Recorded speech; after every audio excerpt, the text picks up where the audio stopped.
नमस्कार दोस्तों, आप सभी का स्वागत है हमारे YouTube चैनल पर। तो आज हम बात करेंगे डीएलएड एग्जाम 2022 लेटेस्ट अपडेट के बारे में। तो आज हमारी तारीख हो चुकी है 3 अक्टूबर 2022 की बड़ी अपडेट में। सबसे पहले बात करेंगे आज की breaking news. PNP latest update को हम इस वीडियो में डिस्कस करेंगे। DElEd first second third fourth semester date sheet 2022 की पूरी अपडेट को देखेंगे। और दोस्तों बात करेंगे first second third fourth semester result के बारे में। जी हाँ दोस्तों, आपको बता दें रिजल्ट के लिए सिर्फ dlresult.com। जी हाँ, आप इस वेबसाइट को जरा ध्यान में रखेंगे। और बात करेंगे UP TET C TET super TET के हर एक बड़ी अपडेट के बारे में। एक और दोस्तों जो महत्वपूर्ण खबर है आप लोगों के लिए कि पेट का सेंटर बना है दूसरे जिलों में, छात्र परेशान। अगर अभी तक दोस्तों आपने अपना पेट का एडमिट कार्ड डाउनलोड नहीं किया तो हमने कमेंट बॉक्स में लिंक दिया जहां से आप अपना एडमिट कार्ड डाउनलोड कर सकते हैं। चलिए मान लेते हैं कि आप अपना रजिस्ट्रेशन नंबर भूल गए, तो रजिस्ट्रेशन नंबर प्राप्त करने का भी जो तरीका है वो भी हमने कमेंट बॉक्स में डाल दिया लिंक। ठीक है, तो यूपी टेट के लिए भी हो जाए तैयार। जी हाँ दोस्तों, देखिए पेट में तो इस बार ये भी ध्यान नहीं रखा गया कि लड़कियों का भी सेंटर दूसरे जिलों में बना दिया गया। किसी का सेंटर 200 किलोमीटर दूर तो किसी का सेंटर 300 किलोमीटर दूर। तो मतलब लड़के और लड़कियां सभी लोग तैयार हो जाइए यूपी टेट में भी हो सकता है। देखिए मेन क्या होता है ना, दूसरे जिलों में सेंटर बनाने से होता क्या है कि जो बच्चे, देखिए जैसे मान लेते हैं कि आप लोग लखनऊ के रहने वाले हैं। जब लखनऊ में रहते हैं तो रहते रहते 10 15 20 साल में आप लोग की अच्छी खासी पहचान हो जाती है स्कूल कॉलेज से। ठीक है, तो हो सकता है कि आप अपनी सेटिंग कर लें कि भैया पेपर देने गए और कॉलेज के टीचर आपको जानते हैं। लेकिन जब आप दूसरे जिलों में चले जाएंगे घर से 200 300 किलोमीटर दूर, तब आप ये नहीं कर पाते हैं। इसीलिए दोस्तों आजकल अब ये नया तकनीक, ठीक है, अपनाया जाता अधिकतर कि सेंटर दूसरे जिलों में बना दो। ठीक है, कि धांधली कम से कम हो पाए।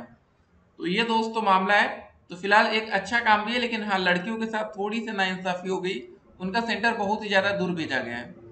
डीएलएड स्कूटनी रिजल्ट पूरी अपडेट को देखेंगे। फेल छात्रों के लिए जो भी बड़ी खबर होगी उसको देखा जाएगा। एक और बड़ी खबर हम आपके सामने रखें, जरा इसको देखिए और समझिए। 72,825 प्रशिक्षु शिक्षक भर्ती में 11 साल बाद भी भटक रहे बेरोजगार। सुप्रीम कोर्ट के आदेश के बावजूद नहीं मिल सकी नियुक्ति। जी हाँ दोस्तों, देख सकते हैं सैकड़ों बेरोजगारों की शिक्षक बनने की आस 11 साल में भी पूरी नहीं हो सकी।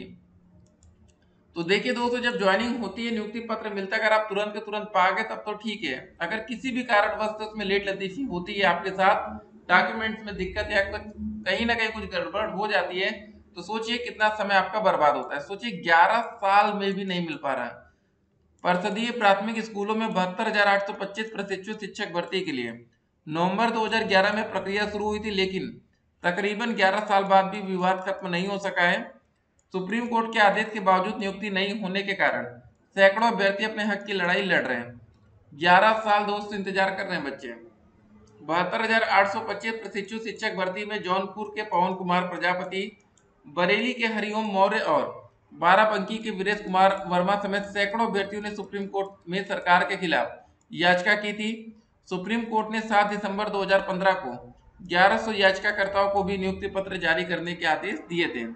सरकार ने 862 याचिकाकर्ताओं को तो नियुक्ति पत्र दे दिया, लेकिन पवन समेत 238 याचिकाकर्ताओं को तकनीकी कारणों से नियुक्ति नहीं दी गई। तो गाइस आप अंदाजा लगा सकते हैं कि कुछ भी कारण हो, अगर आपको नौकरी नहीं मिल पाती, नियुक्ति पत्र नहीं मिल पाता, तो कितना लंबा समय आपका खराब हो जाएगा, ये बात आपको पता भी नहीं चलेगी। अब बता दूं 69,000 शिक्षक भर्ती में क्या हुआ। 6,800 पदों पर एक नई चयन सूची जारी की गई थी। इनमें थे बच्चे ओबीसी कैटेगरी का और एससी कैटेगरी के। धीरे धीरे 200 साल पर अब बीतता चला जाएगा, लेकिन नियुक्ति पत्र नहीं मिल पा रहा है। सोचिए इन बच्चों का पर मंथ लगभग 40,000 रुपए से ज्यादा का नुकसान हो रहा है, क्योंकि एक सहायक अध्यापक की जो सैलरी होती है वो 40,000 से ज्यादा होती है। तो इन सब बातों का आपको ख्याल रखना है। ठीक है, तो चलिए दोस्तों एक और बड़ी खबर हम आपके सामने रखें। 6,000 से ज्यादा शिक्षकों पर कार्रवाई की गई है। अभी पूरी अपडेट को देखेंगे। गुरु की गरिमा को किया तार तार, छात्रा को शिक्षक ने भेजा अश्लील मैसेज। शिक्षिकाओं को अश्लील मैसेज भेजने पर स्कूल से निकाले जाने के बाद की है गंदी हरकत। जी हाँ दोस्तों, आप देख सकते हैं कि भैया आजकल क्या क्या हो रहा है। तो अगली अपडेट में चलिए बात करते हैं लखनऊ से क्या अपडेट है।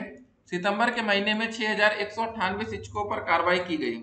परिषदीय स्कूलों के निरीक्षण में सितंबर के दूसरे पखवाड़े में 3,230 शिक्षकों पर कार्रवाई की गई है। इनमें से 2,572 शिक्षकों का वेतन रोक दिया गया। 628 से स्पष्टीकरण मांगा गया। तो भैया आजकल ताबड़तोड़ कार्रवाई चल रही यूपी में। अगली अपडेट जरा देखिए। बरेली के फरीदपुर कस्बा निवासी एक निजी कॉलेज के टीचर ने पहले स्कूल की शिक्षिकाओं को अश्लील मैसेज भेजा। शिक्षिकाओं की शिकायत पर जब प्रबंधन ने आरोपी शिक्षक को स्कूल से निकाल दिया तो आरोपी शिक्षक ने स्कूल में पढ़ने वाली कक्षा 6 की बच्ची को ही अश्लील मैसेज भेज दिया। डरी सहमी छात्रा ने परिजनों को बताया तो परिजनों ने स्कूल प्रबंधन से शिकायत की, जिसके बाद स्कूल प्रबंधन ने आरोपी शिक्षक के खिलाफ मुकदमा दर्ज कराया, जिसके बाद पुलिस ने आरोपी शिक्षक की तलाश शुरू कर दी है। ठीक है, तो ये सब दोस्तों मैटर है, शिक्षिकाओं को करता था परेशान। तो हर एक अपडेट की जानकारी देखिए आप तक होनी चाहिए। कभी कभी कुछ खबरें आपसे छूट जाती जिससे आपको बाद में नुकसान होता है। ठीक है, तो गाइस हर एक छोटी बड़ी खबर पर आपकी नज़र होनी चाहिए। तो वीडियो के अंत में दोस्तों आपके मन में कुछ और सवाल होगा कि पेपर कब से होगा। ठीक है, डीएलएड परीक्षा डेट शीट, और जरा जरा इसको देखिए, सीटेट की ऑफिशियल वेबसाइट है ये हमारी। तो गाइस आप देख सकते हैं जो लास्ट नोटिस को जारी किया गया था वो 30 सितंबर। अब हमारा अक्टूबर का महीना चल रहा है, जो भी अपडेट आएगी अपडेट हम आप तक पहुंचाएंगे। एक और बड़ी खबर हम आपके सामने रख दें कि भारत के एक प्रधानमंत्री जिनके खाते में बचे थे सिर्फ 365 रुपए। जी हाँ दोस्तों, इसको भी जरा ध्यान रखिएगा। भारतीय राजनीति में कई नेता इसलिए चर्चित हुए कि उन्हें आय से अधिक या गलत तरीके से धन अर्जित करने के आरोपों में जेल जाना पड़ा या जांच एजेंसियों का सामना करना पड़ा। तो दोस्तों देख सकते हैं कई राज्यों में ऐसे ऐसे मुख्यमंत्री बने जिनकी अक्रय संपत्ति ने सबको चौंकाया और शर्मसार किया।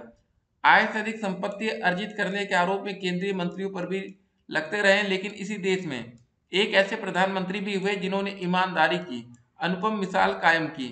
क्या ईमानदार नेताओं की चर्चा अब बेईमान हो गई है? जवाहरलाल नेहरू के निधन के बाद देश के प्रधानमंत्री बने लाल बहादुर शास्त्री ईमानदारी के अविस्मरणीय उदाहरण हैं। जी हाँ दोस्त, इनका नाम आप ध्यान रखेंगे कि एक समय ऐसा था जब इनके खाते में मात्र 365 रुपए थे। देश के प्रधानमंत्री थे दोस्तों। उसकी बाद एक बात और बताएंगे आपको कि 24 घंटे में हमारे देश में 1130 या 1130 कोरोना के नए मामले सामने हैं। चलिए, कोरोना के केसेस कम है, इससे हमें यह फायदा मिलेगा कि जो यूपी टेट की परीक्षा डेट शीट है, सीटेट की है, और डीएलएड परीक्षा डेट शीट आने वाली है, इसमें कोई प्रभाव नहीं पड़ेगा। नहीं तो फिर होता है क्या कि कोरोना के चलते डेट्स को आगे पीछे किया जाता है। तो उसके बाद दोस्तों देख लेते हैं डीएलएड परीक्षा डेट शीट। तो अब परीक्षा डेट शीट जल्दी आने वाली है, लेकिन कैसा दोस्तों डेट शीट होने वाला है इसको भी जरा आपको ध्यान में रखना है।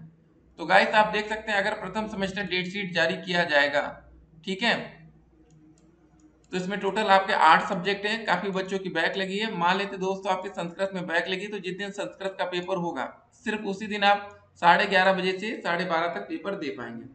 बाकी आजकल आपको पता है कि 15 से 20 मिनट पहले एंट्री होने लगती है, तो उसका भी आपको ध्यान रखना है। बाकी दोस्तों कुछ और अपडेट्स आएंगे तो अपडेट हम आप तक पहुंचाएंगे। आपके मन में एक और सवाल होगा वीडियो के लास्ट में, क्या इस बार परीक्षा की डेट शीट में कोई बदलाव किया जाएगा?